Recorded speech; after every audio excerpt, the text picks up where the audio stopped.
Well guys, welcome back to the trail. It's just after 6 o'clock. We're here in Brock, not far from where I work, and already we're just starting out on the trail.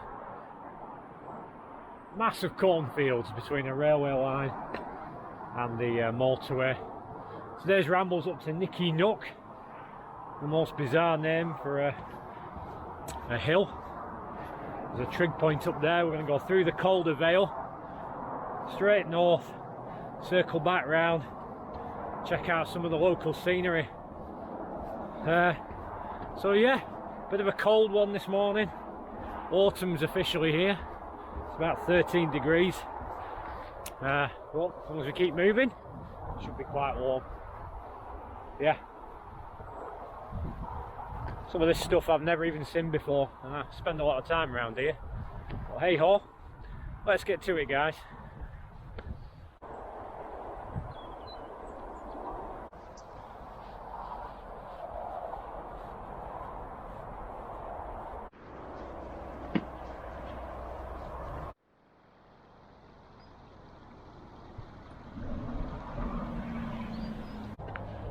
So we're heading east at the minute. We're going to go through a few different farms following this sort of brook, and then about 2.5 miles up we're going to break north and begin climbing up, again following waterways up towards Nicky Nook. So this is my last sort of chance to get out before Hadrian's Wall on Tuesday.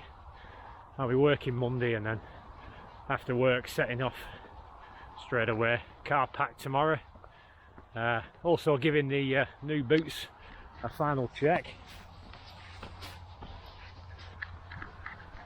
So these are Magnum Vipers, full leather. Been fully dubbed, rubbed it all in, and I'm hoping for good things. Yeah, a bit of waterproofing. Problem today is cobwebs. Everything seems dry. It's been a dry week really. I'm not expecting a lot of wet grass or wet fields or anything. Most of this is footpath. So this is really just a test to see if the boots will hold up, if there's any obvious blister points.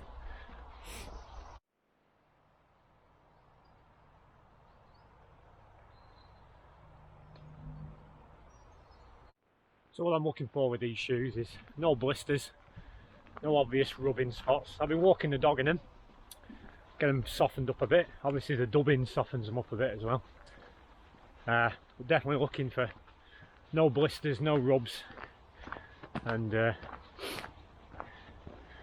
no, my brain's gone blank. Oh yeah, the grip. I want to see how well they grip compared to the Solomons. Ooh, we have a junction. Let me consult the map.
So that was Brockside, and there was some money houses there, some very wealthy houses, just tucked away on big stretches of land. Absolutely beautiful, well tended, well cared for. Saw a dog walker on her own. That's the first person I've seen. So now we're just carrying on through this old field. As you can see, kind of overcast, giving it for the rest of the day. Not expecting any sunshine. I don't think the temperature is going to get much warmer. But yeah, I'm just glad to be out. Last chance I'm going to get, like I said. Tomorrow I'll do some packing after I've seen a mate of mine. Get that all in the car and then get ready for Hadrian in 6 days. Like I said in previous videos, I'll repeat myself. Yeah, kind of excited for that. All the prep's been done, so we're good to go. No doubt I'll be bringing you a video. Might be a bit of a different video this one, simply because I've got Tim and Patrick with me. Don't know how. Can't really justify stopping the walk every 5 minutes to do like I normally do as a solo hiker. So it might just be the best that I can do. Get as many shots as I can and try and give you a taste of Hadrian's Wall. Yeah, should be good. Should be good either way. Don't know if you can see it, but just there, a fawn. Not big enough to be a full-grown deer. He's just looking at me now. Oh, bless. No way I'm going to be able to get close enough, but I'll try. Yep, off he goes. Bouncing away. Yeah, far too small to be a full-grown deer. So, nice. There's another one. It's just got his head popping out above the corn. The wheat, should I say. Looking straight at me.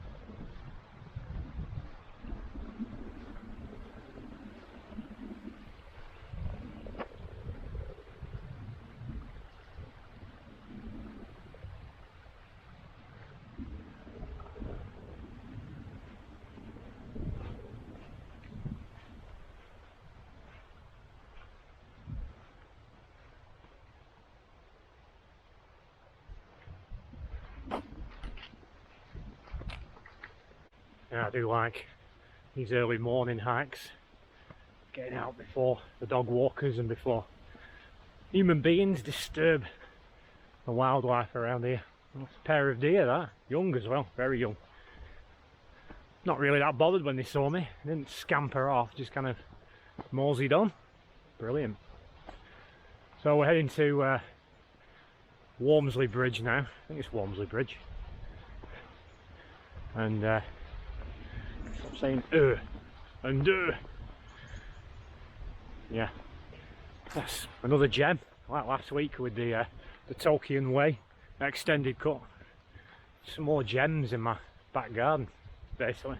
It's all Lancashire, it's all local. I've only driven sort of 20 minutes to get here. I mean, take a look at the river down there. There's trees. I mean, yeah, it's cultivated, it's not wild, but I can't fault the beauty of it, especially if you live in an urban environment. Yeah. I'm going to follow this track to Walmsley Bridge.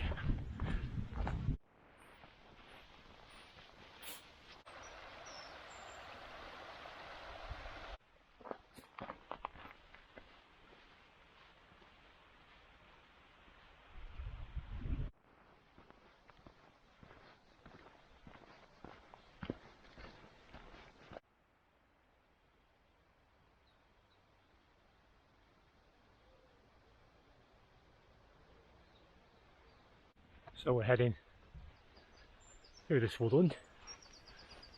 It's empty of people, nothing. Well, might be a few dog walkers. Nope, just the rabbits. We're heading to Brock Bottom, this belt of woodland that follows this river. Oh, yeah, kind of eerily quiet.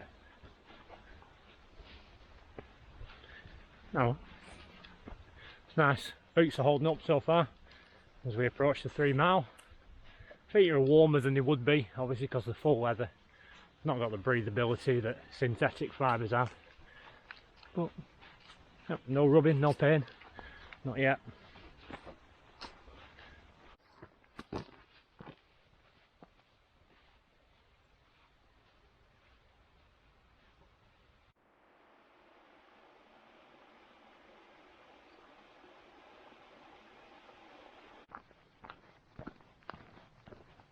So we're carrying on following the River Brock to Brock Bottom. Brock Bottom, get it? But yeah, Brock Bottom.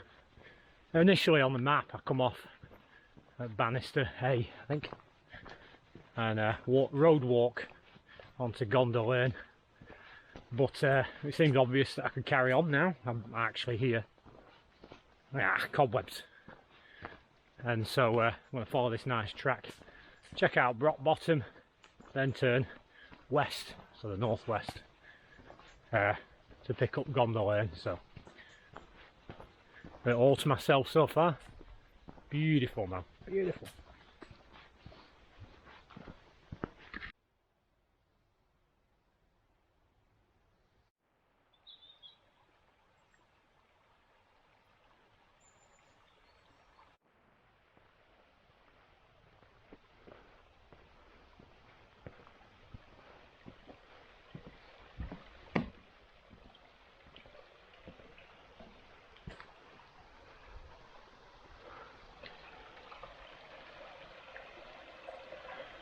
Don't know what it is or how it got there. How bizarre.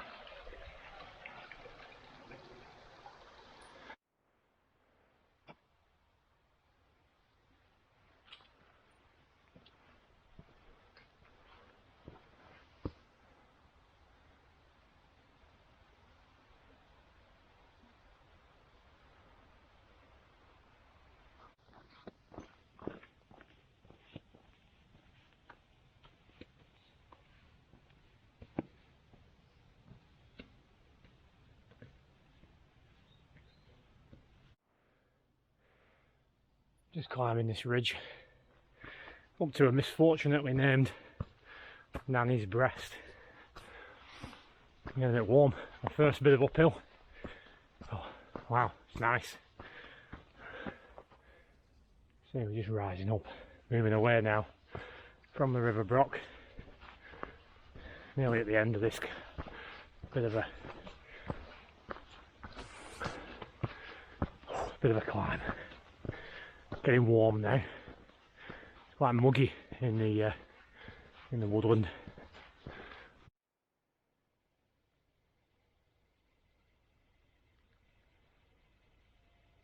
So we're heading down Brockmill Lane onto Calder Lane, then pick up the River Calder through the woodland there into the Calder Vale. That's the next bit. This week not really done much. Not apart from work. Prepped this walk, did some Hadrian's prep, all the paperwork for that, the map. Just to recap the route, this has been my third time. First time complete disaster, second time not quite a disaster, third time it's going to be the one. The entire route, start to finish, not missing anything out. So I want it to be my last time on the wall. What I did do this week was finish Wainwright's biography, Memoirs of a Fell Wanderer, and there's not much to it really. It's mostly his drawings and photographs and a brief overview of his life. Cows are getting rowdy, and a few things I took away from it. One, I would like to do the 214 Wainwrights, as they're called. I got the book with them all in. Might want to start, some of them I've already done, but I'll start fresh, do them all from scratch. Second, it was nice to see someone who sort of shared my feelings on solo hiking, about the reasons for doing it and the reasons for not being overly cautious, as far as being on your own, letting people know where you are, kind of things like that. But we kind of parted ways towards the end, because my reasons for being solo out here and his reasons vary quite a bit. My reason is to sort of get some time with my own brain. I think I've mentioned before, this is a sort of true meditation, where in Eastern religion, which is absolute nonsense, meditation is to get away from yourself and become nothing, which you can't do actually. By even realising you've become nothing, that's something. You're aware of it, you are something. So true Christian meditation is spending time in your own mind, thinking, processing, meditating on ideas and thoughts to do with God, to do with life, to do with all the stuff of your day to day. Nothing's trivial in that. Nothing's too small, nothing's too big. And I'm not necessarily a people person, in the sense of I'm not comfortable in crowds. I'm not comfortable doing a vast amount of socialising. Just checking I'm not about to be run over by a tractor. But I don't hate people. And it might come across like that sometimes, but that's not my intention. I have a great love for people and the plights and the things they struggle with. That to me is far more interesting than my own. And I do like to get involved more on a one-to-one basis with people. Well, by the by, that's a ramble in a completely different direction. For Wainwright, my impression from his own words was he's kind of misanthropic, which means he just doesn't like people. Doesn't want to spend time with them, doesn't want to invest in them. And he's not necessarily getting away to be more inside himself. He's necessarily getting away from humans who he's convinced far more dangerous than the fells. And out of that thought came his views that you shouldn't really prepare to be on the fells. You should just go up there, no compass, no equipment, not worry, not do any of the things that mountain rescue would encourage you to do, but to just see the fells as your friends. And I take issue with that. Nature is not your friend, it's not my friend. When we step out there, we're engaging in a struggle. And if you look at nature, nature is constantly fighting itself, though there is beauty. There is a war going on right now. You can't see it, but people who are educated in sort of biology and nature and bushcraft, they can see it, they can see the signs of it. Animal species fighting other species. I mean, I remember a story of a whole tribe of apes, or, forgive me if I'm mangling the story, who wiped out an entire other species, made them extinct. They don't exist anymore. We didn't do that. Nature's in a struggle of life and death as a result of the fall. So the fells are not out to make friends with you. They will try and kill you. Not as a sort of anthropomorphic way. They're an entity or a being. No, I'm not saying that. But the nature is dangerous. If you fall, you're going to break things. You disturb a hornet's nest, the hornets are coming after you. So we come to, our attitude should be, when we come to nature, we're engaging in that conflict. When we're in the towns and in the cities, yeah, there's other conflicts going on. But humans have sort of made them their safety areas. We push nature out. When nature, if you give it a chance, would come flying back in. So I'm going to disagree with Wainwright, using that rambling few minutes of your time. I have a love for human beings. Maybe I don't want to necessarily spend every waking minute with them, but I do love my neighbours, as Christ has called every Christian, every believer to do. So love the God first and foremost, and love the neighbours. And one person asked Jesus, who is my neighbour? And that's where we get the tale of the Good Samaritan. Who is my neighbour? It's everybody. Anybody and everybody. It's not just your friend, it's your enemy. So, anyway, if you didn't turn off then, thanks for staying with me. That long ramble, because I'm on a road and there's nothing else to do.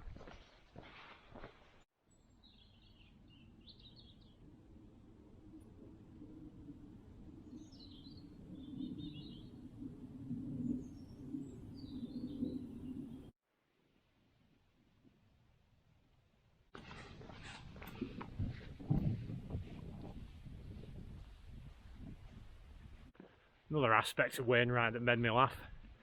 He complained that the fells weren't for so many people, and that the small towns like Keswick and the other, I can't name anymore, sorry. I know them, but I've blanked today. Anyway, so these small towns that used to be sort of quaint and nice, when he rode his bus there to do his fell walking, suddenly became overpopular and shops popped up and they became sort of hubs of activity. And then obviously that fell into more and more people walking the fells and getting up there and damaging the paths and leaving litter behind. And although a lot of that's true, it was your fault, Wayne, right? You made the lakes popular. I mean, heck, books, maps, beer. There's even Wainwright's beer. You put Lake District on the map, mate. Can't complain now. No, people shouldn't leave litter. People should respect the country code, but go on, man. Partly to blame, just saying. So this is the track I've intended to use.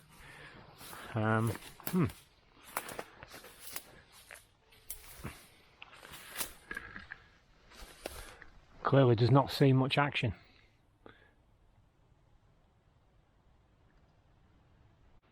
Yeah, a little bit disappointed there. I was hoping to gain access to that track, but the entire gate's been padlocked, which means it's obviously private property. It's not a public footpath, but sometimes these tracks are open to the public, almost like a permissible path, but can't in good conscience jump the fence, somebody else's land, so I'm going to follow around, pick up a public footpath a bit further up, but it does mean I'm going to miss out on quite a bit of the Calder Vale and the River Calder itself, so oh well, such is the trail.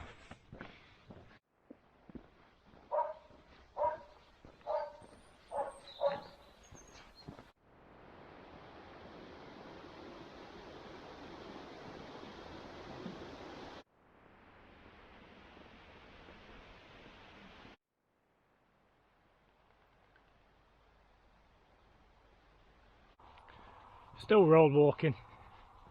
Man, that's a depressing detour, that. It's been hard work.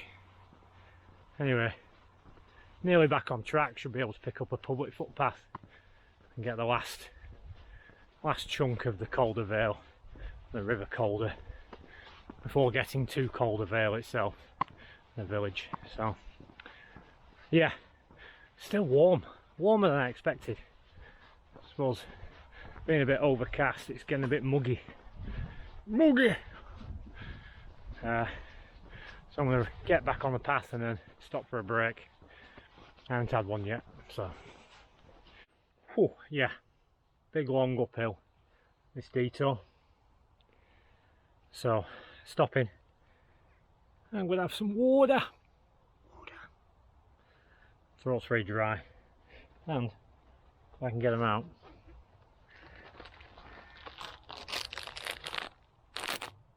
Some American hard gums. Why not? I'm a long while off dinner time.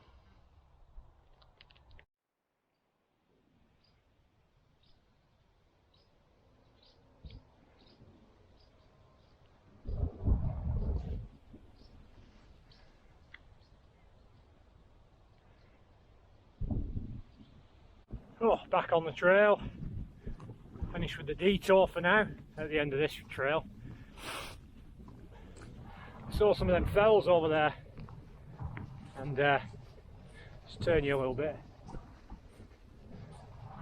There, Grisdale Head, and all the fells over there. And if you remember, there's a video of me going up there.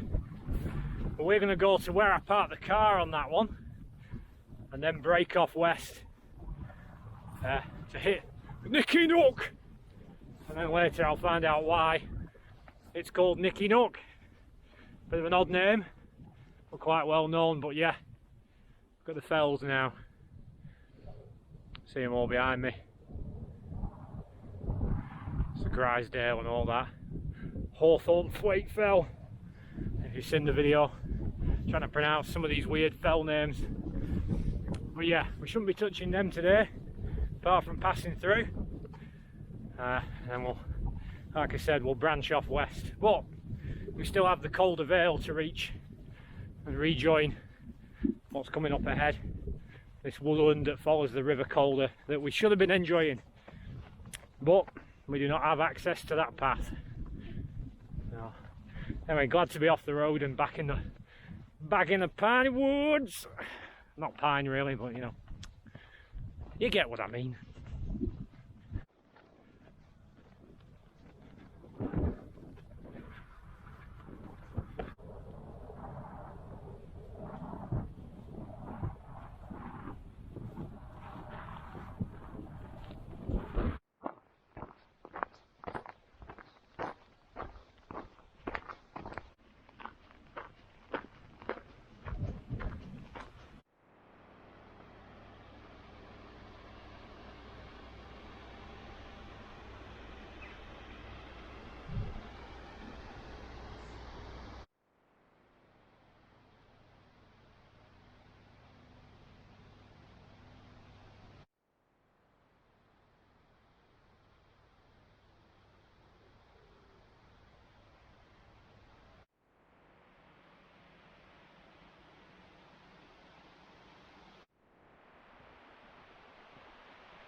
Heck, this really has turned into Adrian's Wall prep. On a road, came out of Calder Vale, just nice little place. Now I'm back on the road again. Up here, left on the next road, up to the reservoir and onto Grisdale Bridge. That calls itself the 9-mile mark, but I think we've stuck an extra mile on at least with a detour. So, looking like it's going to be a 20-miler today.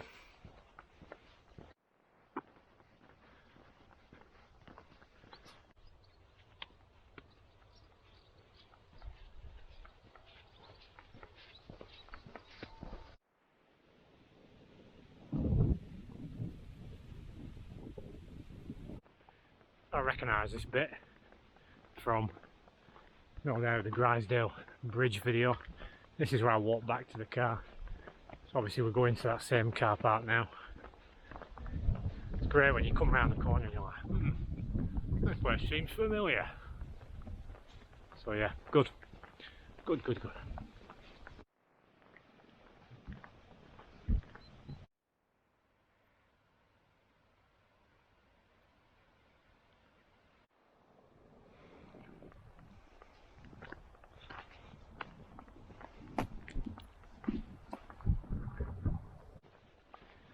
Well, still out in the middle of nowhere. Making our way up the road to that car park. Brings it all back. Grisdale Bridge. That was a good video. Remember the views. Some nice views up there on the fell. Let's see what we get from Nicky Nook. Now we can just see if I turn you around. Our reservoirs.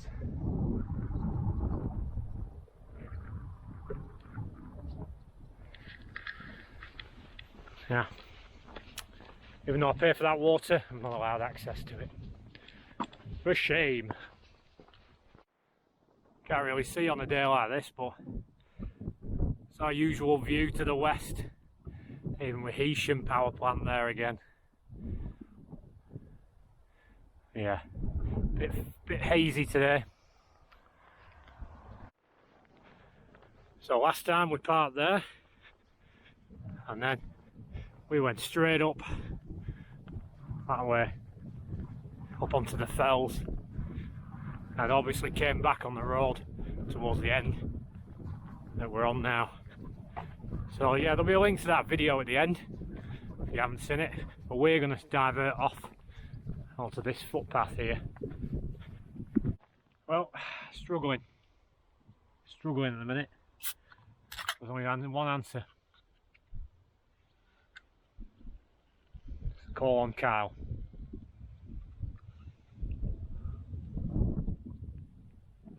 Not ready for my lunch yet. According to the map, I'm on my 9-mile mark, which means nothing because we had an extra mile, so a bit further to go before the halfway.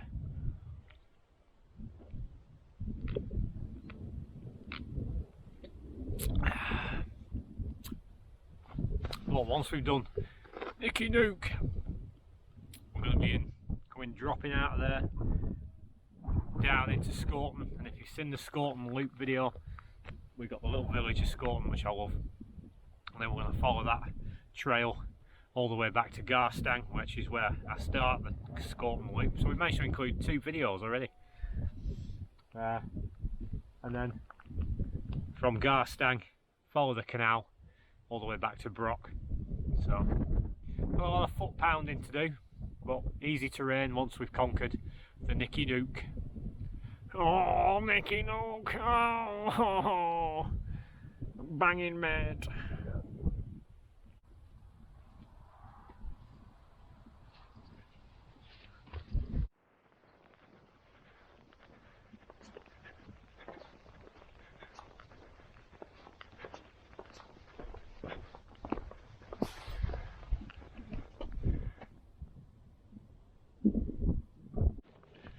Quite an interesting change there, that we've got the fells behind and the views that we had last time up there, but then just taking this other path has now put the vista of the city below in the west.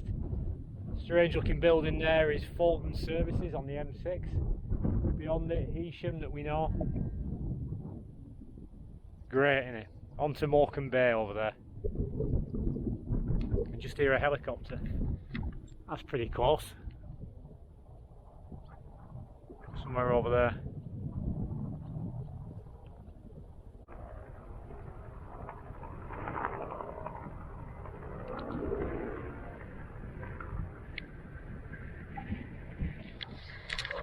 I don't know where he's going. Oh well. All good stuff. So we'll press on. Boot update. Getting a bit tender. Tender on the ends of my toes.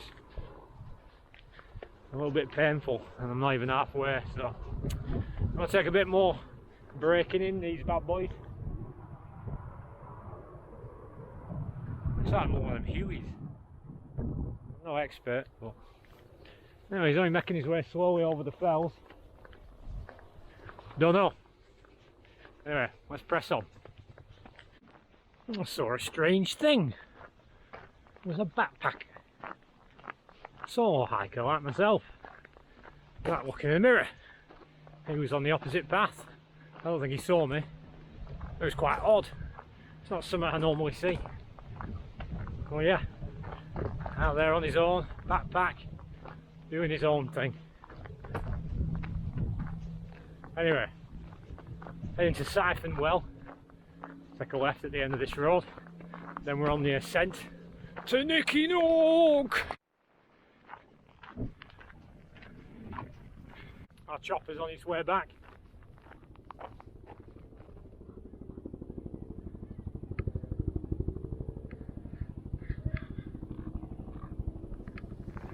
We'll stand here watching it. We've seen it, haven't we?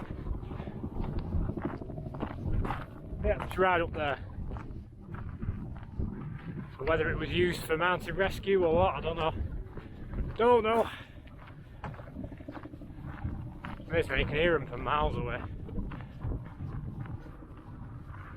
Takes me back to Nam.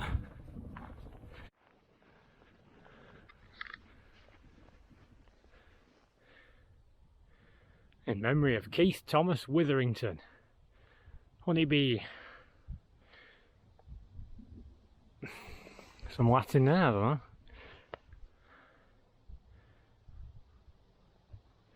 Anyway, some of these double kiled. Didn't think to carry it out with them. We're going that way.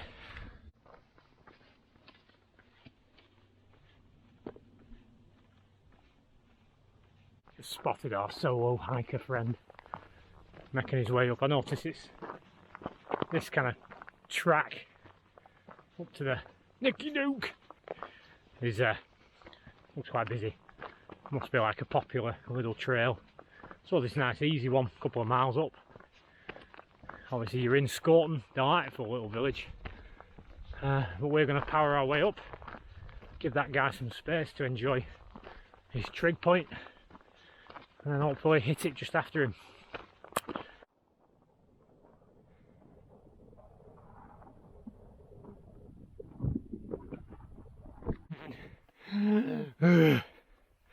Yeah, it's quite a steep gain this. It's nice. Nice little trail.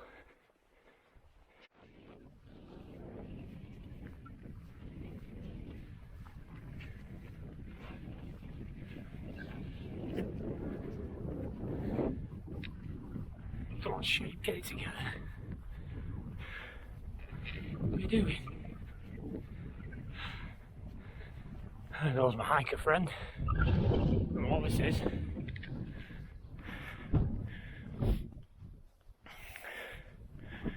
It's just a thing. Look from that thing. We can look at it.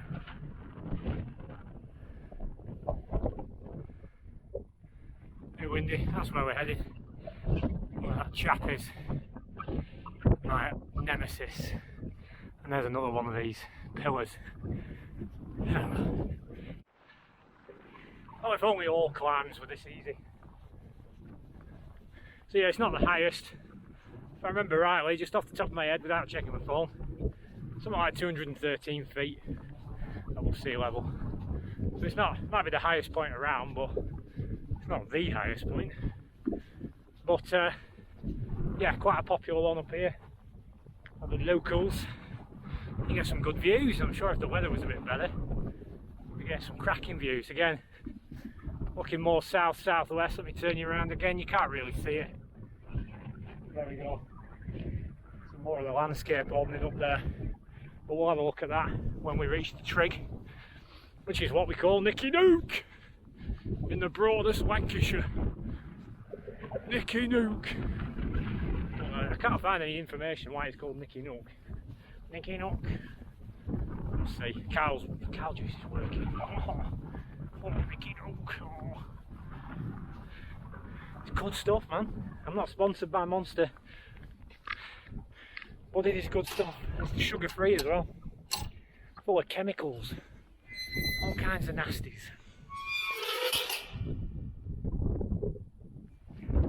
Pumping through my system. So I've still got a brew to have. So let me just turn you around.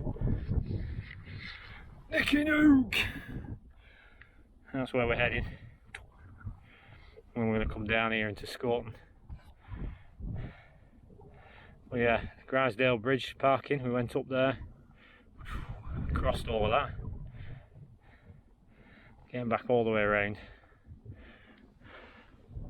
Respect the working life of the countryside, keep your dog under control, consider other people.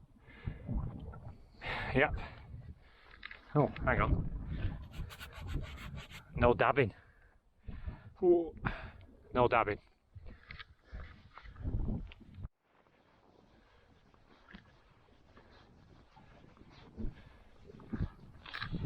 Very subdued.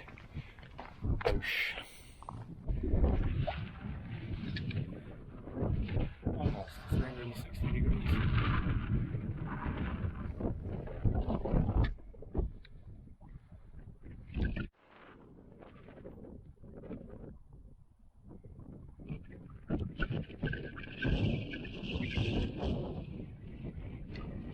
Well, you get some lovely panoramas. If the weather had been a bit better, pretty sure we'd have been seeing miles. So I'm going to turn you around.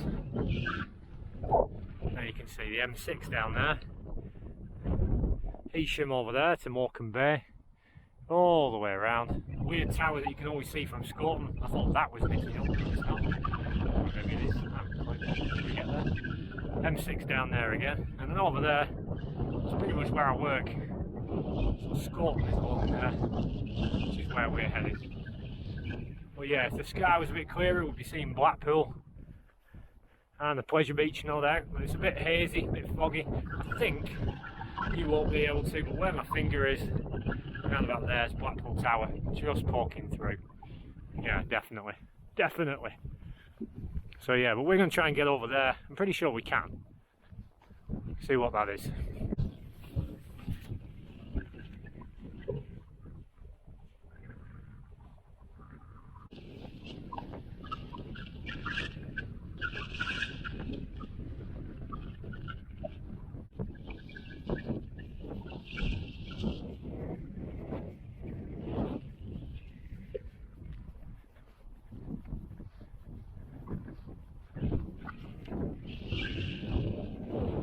Flag of the Union, tatters.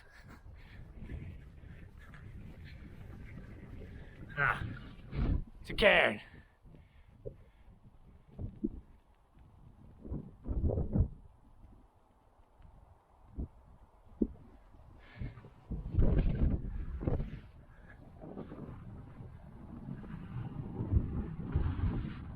So this actually is what I thought was Nicky Nook. As you can see it from Scorton, you can see it from pretty much anywhere, you know, in this sort of Scorton, Garstang, Bolton Brock and all that. And I thought this was it. It's not, it's just a cairn. Gated for the Queen's Jubilee, so it is. Anyway, why I'm Irish. Flag of the Union behind me. Even though I'm doing it, Mum will have a go at me. I did the American style. Sorry Mum, Dad. But yeah, flag of the Union. It's only a Union Jack if it's on a boat. Not long before the other people. You can see how busy it was. Not busy. A good few people making the trail up from the reservoir side. So we're going to boogie on now, down into Scorton, carry on the journey. We're about halfway now. So plain sailing as soon as we hit Scorton. Familiar turf. I mean, all of this is familiar. The amount of time we spend out here, we should know this like the back of our hand, shouldn't we? Sorry about the wind. Sounds like I'm talking underwater. But that's the Osmo, DJI Osmo Action wind filter. It filters out the wind, so it's quite windy on here. Picks up my voice pretty well, but sounds like I'm Aquaman, which I'm not. I'm not going to turn it off, otherwise you won't be able to hear me. Wow. I don't know what they weren't your average garden birds. So, anyway, let's get down off here and have dinner. Nicky Nook! Just back out that boat. Oh, that's proper metro, that, right there. Getting out, sail across, meet some fanatics, rob their kit, don't kill him, changes the ending. Yeah, the metro. Number 3, only 1 and 2. Metro Exodus. Nice.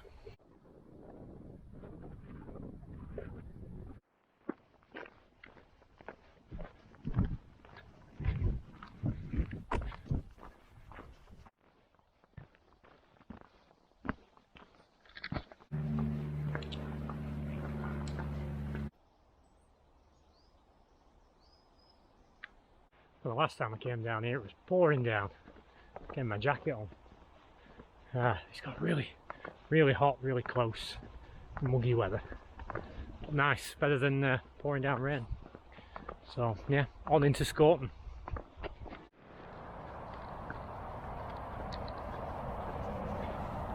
That's a good place, isn't it?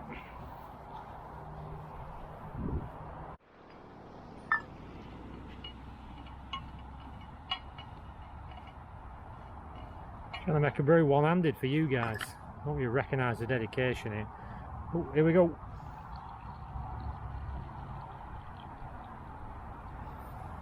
Down for now. I need like a slightly bigger flask. That's what I need. 2 brews out of it. Yeah, you know it. Look at that. Ham, cheese, pickle, extra thick bread. That's what I'm talking about. Now let's be honest, people. That is how you make a sandwich. Extra ham, extra cheese, extra pickle, thick sliced bread. I mean, look at the wedge there. That's what I'm talking about.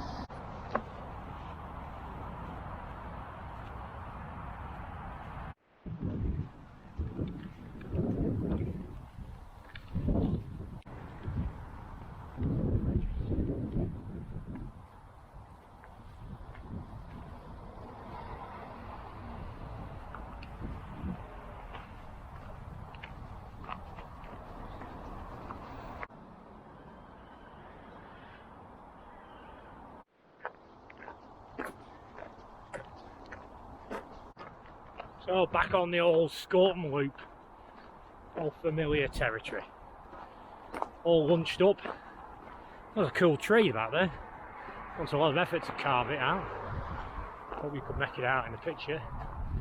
But yeah, so all this way we're going to follow the familiar path back to Garstang, and then pick up another route, I think the Wire Way, which I've done on day 2 of the Wire Way, the Weir, whichever. So we should all be known. We are going to pick up the canal path back to Brock not long after leaving Garstang, so that'll be new.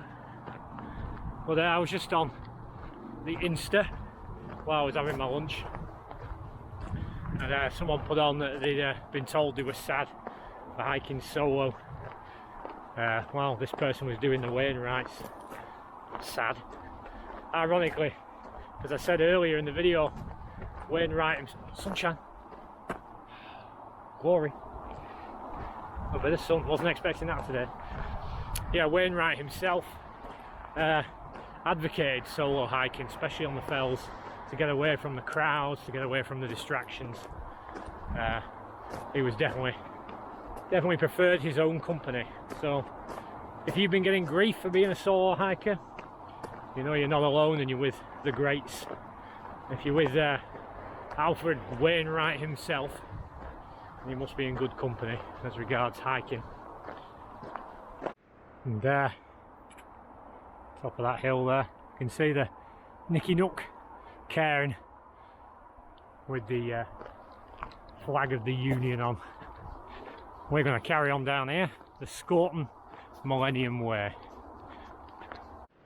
That's Pilgrim Bingo. It's my first runner, I think. Yeah, I think it's my first runner. Anyway, I've done something I don't think I've ever done on a trail. I've shed away.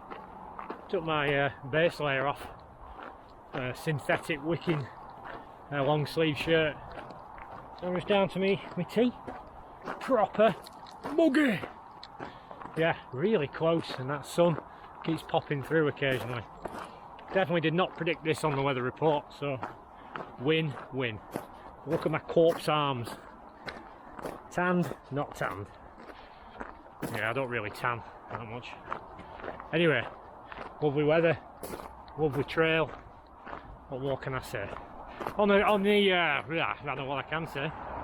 On the topic of Nicky Nook, so as an FYI, I came up from the Grisdale head side, Grisdale Bridge. So that to me was far easier than the popular trip of going up from the Scorton side. So I would recommend, if you're not looking for a strenuous climb, park your car at Grisdale Bridge, do the walk, follow the trail, get up to the top, come back down that way. The busyness was to be found on the steps from the Scorton side. That's where everybody was sort of setting off from, parking on the road at the Wireside camp area. So if you want to beat the madding crowds, do it from Grisdale Bridge. A bit easier. It's a lot steeper, but it's shorter, less effort. So there you go. But it's quite busy up there. Around about lunchtime, there were a lot of people heading up as I was coming down. So anyway, power to them.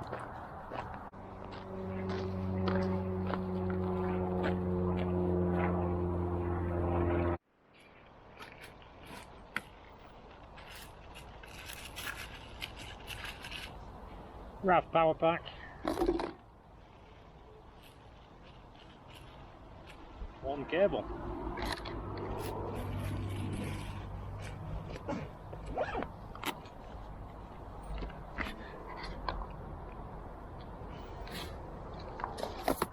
Phone meat power.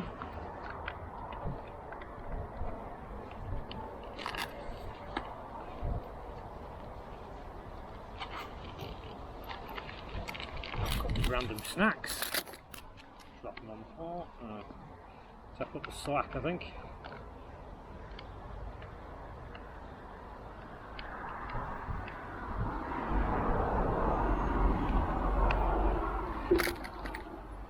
Oh, it's tangled. I don't know.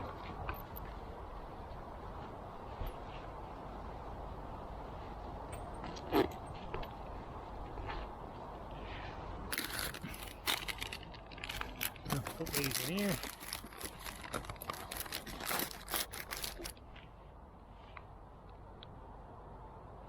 Now we are charging.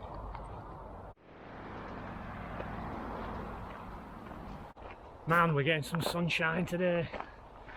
Woo. Wasn't expecting it, welcoming it. So we're going to head down there. You know the route by now. Get through this gate. The phone's on charge. I do love, as I've said before, the RAV power pack. Oh, it's not a very good gate. Let's cross over. We'll just see what we'll do. We'll have a look up here. Wow, it's nice.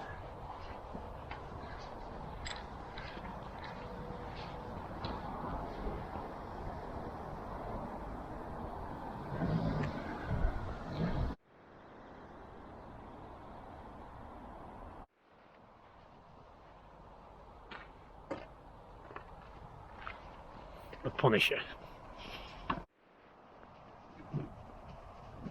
So I thought it was best to get charging now while we're on familiar ground. I don't have to refer to the map, not until I get to Garstang. Yeah, always loved that RAV power pack, always got it with me. Last time on the Pendle Way, it charged my phone, it charged the batteries to the camera, it did all sorts. Didn't really lose power. And charges quick if you've got the right charger. It's cool. So the other week, a guy I know at the Bible study, Paul, shout out to Paul, he wanted to know how many steps I'd done because he'd been up Helvellyn. Every credit to him. Done Striding Edge. And before I could answer, Patrick, Tim's brother, stepped in and he goes, Martin doesn't measure it in steps, he measures it in miles, which is true. And one of the reasons my phone gets murdered in the battery department is because I'm using it to take pictures, I'm using it to navigate, and I'm using it to upload to Instagram as I go, interact with people on my lunch break and stuff like that, like I would do at work. But that's enough to drain the battery, so I can't. Here's again from a different angle. So I can't really record my own steps or log my exact mileage because the battery would just last 5 minutes. I have done it in the past on certain trips where I wasn't navigating, where somebody else was, and yeah, we didn't even finish the trail before my battery was dead. So there you go, that's why I don't count steps.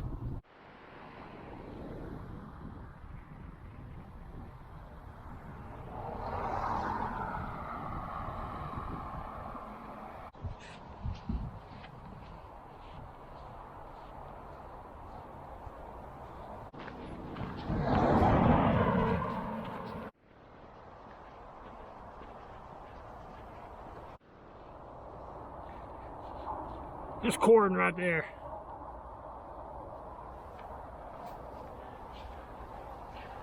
And the last time I was on this trail, the corn was down there. It's only just been planted. Now look at it. Mahoosive. So we'll follow the path onto the river Wire. It's the River Wire, isn't it? It's the Wire Way. Well, yeah, we're on the Wire Way now. Old friend.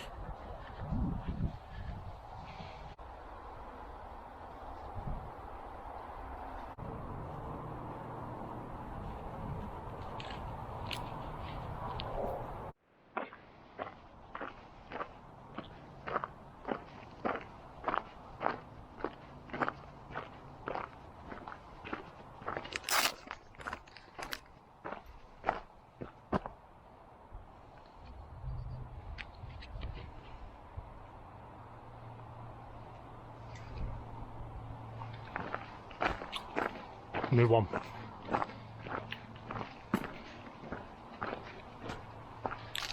Result.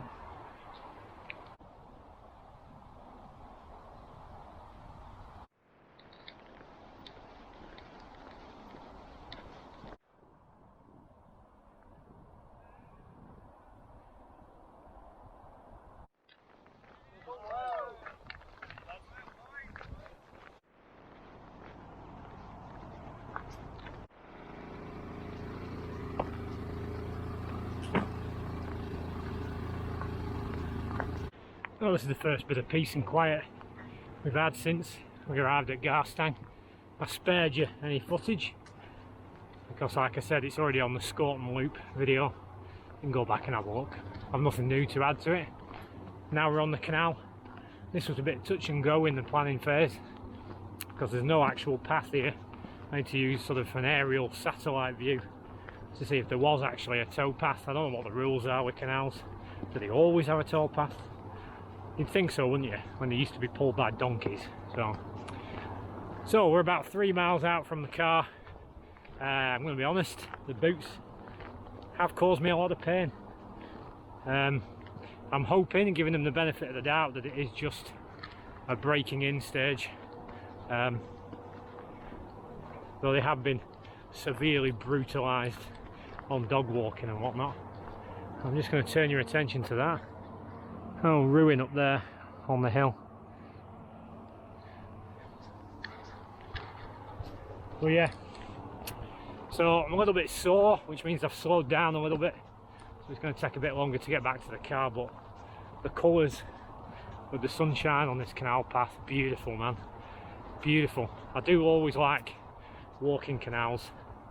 There's some real beauty to be found along them, and it's straightforward slogging, isn't it? Rather than just road walking, at least there's interesting things to be seen.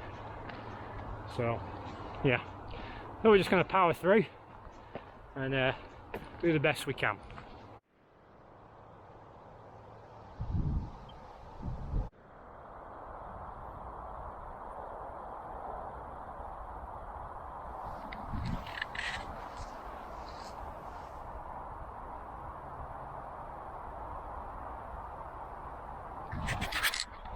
Not being funny, but that's back to front. Preston's this way, Garstang's that way. If I was coming down and I looked at that, it would look like I was going to Preston, which I'm not. Preston's this way. Anyway, if my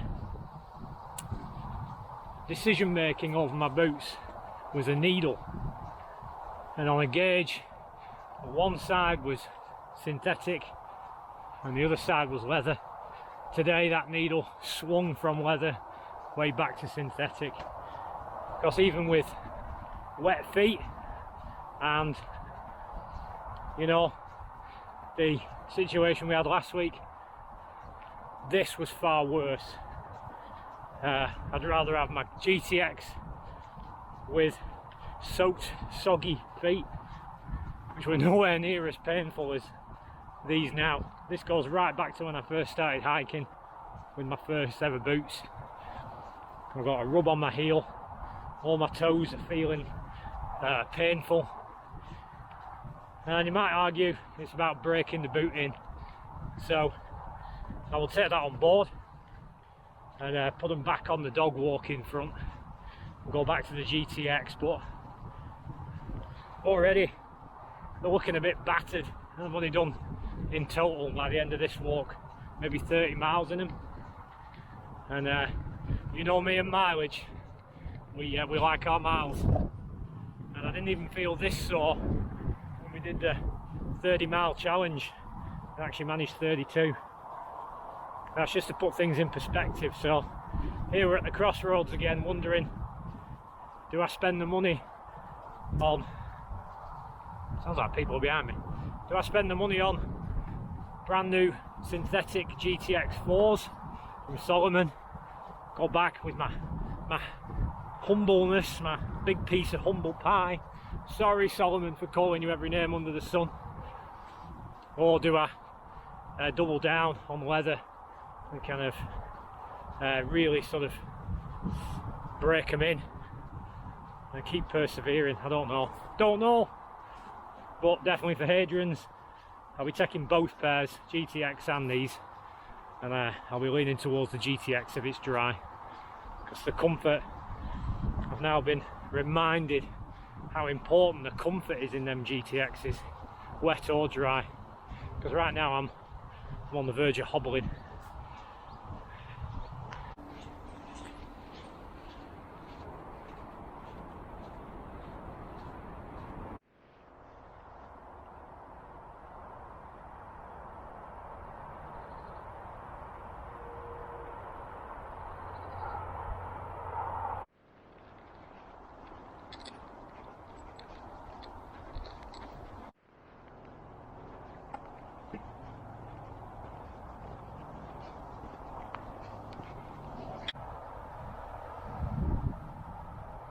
So I've got about 3 kilometres left, works out about 45 minutes, so that tells me I'm what,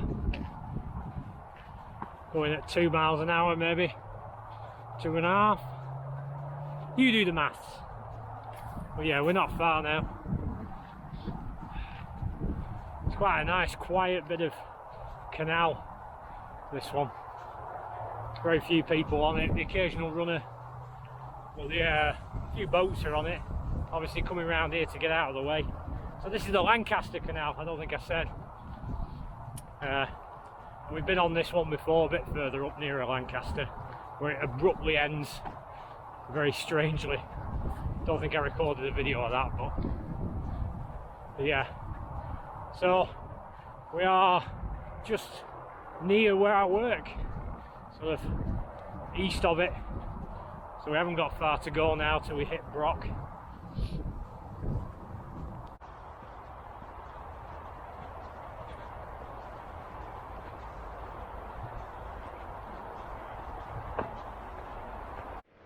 So that Shell garage, just there.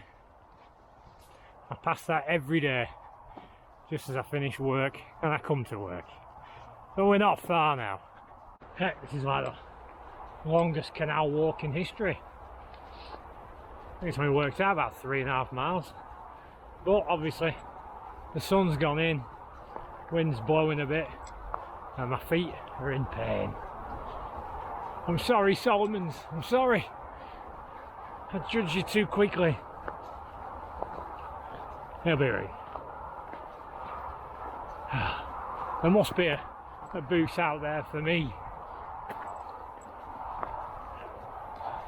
So we're approaching the garden centre here, which just completely escapes me. It begins with a B. Never remember what it's called. So I'm hoping jump off the canal here, walk the rest of the way on the main road, and then into Brock to the car. So come on, let's bash out this last mile.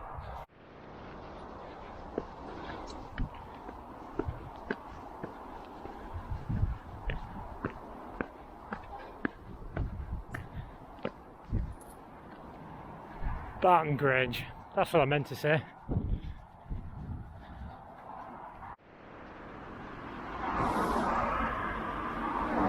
I like how distances that seem really short this morning now seem miles and miles. The car's just round the corner, but it feels like I've been walking down here for about an hour.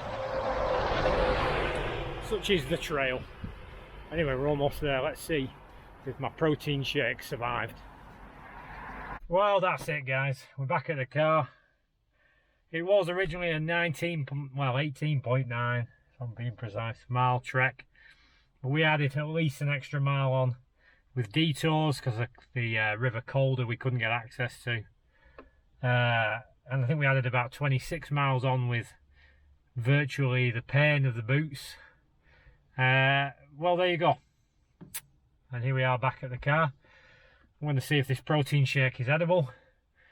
And I think we have successfully prepared for Hadrian's by putting myself through vigorous amounts of pain. It's weird to think that 20 miles is about a quarter of the distance I'll be doing this week. So yeah, good trail, reasonably good trail. I enjoyed the Nicky Nook, and the canal. Probably initially the first bit wasn't brilliant, and the Garstang bit, which we've obviously covered before.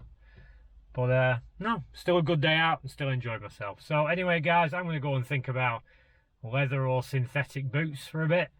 And I will see you next time on the trail. Yes, it survived. It's still cold. But I realised I've got the flasks back to front. I should have took this flask with a brew and used the other one for the shake. Lesson learned.